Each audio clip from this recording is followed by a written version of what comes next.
All right, so day 13, unlucky for some. Today, I wanted to start out with a little bit of core work. I used my roller. I think the roller is one of the most fantastic implements for training core because it trains you to maintain a stable core, like a hollow body position, even while you're extending your you're extending your body, you're extending your torso. So it's a really, really good way to train core strength and core stability. It's kind of similar to a hollow body hold, except it's more dynamic than a hollow body hold. Then I moved into some slant board squats to get a nice pump in my knees. My knees have been feeling a little bit stiff recently. I often get it when I have to stand for long periods of time. It doesn't hurt, but I can feel the stiffness when I go into a full range of motion squat. So I just wanted to make sure my knees felt really, really good going into the rest of the workout. Then I moved into some regular skipping. I just did 2 variations today because I was going to do some low-level plyometrics.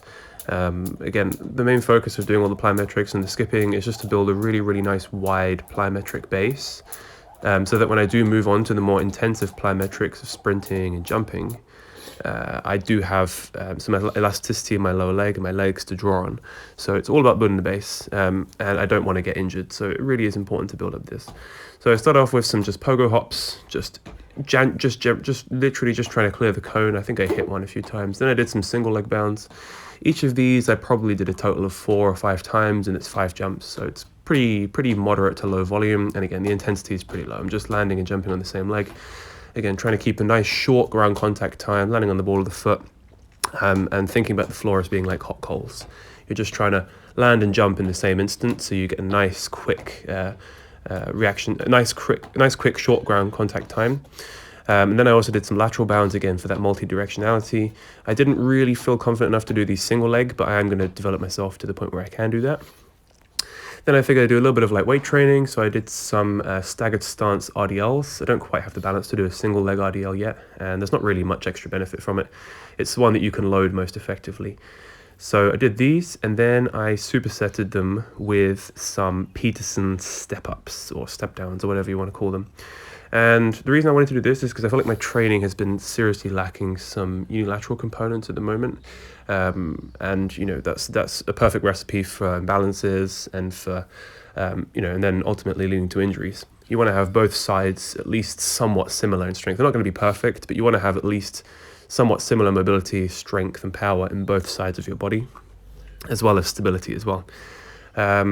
Then the Peterson steps were to condition my knees in that very short range of motion, and to make sure that in that specific range of motion, that sort of quarter squat position where you'll do a lot of your jumping and landing from, that I've conditioned that specific range of motion to be strong and be able to tolerate force and to tolerate load.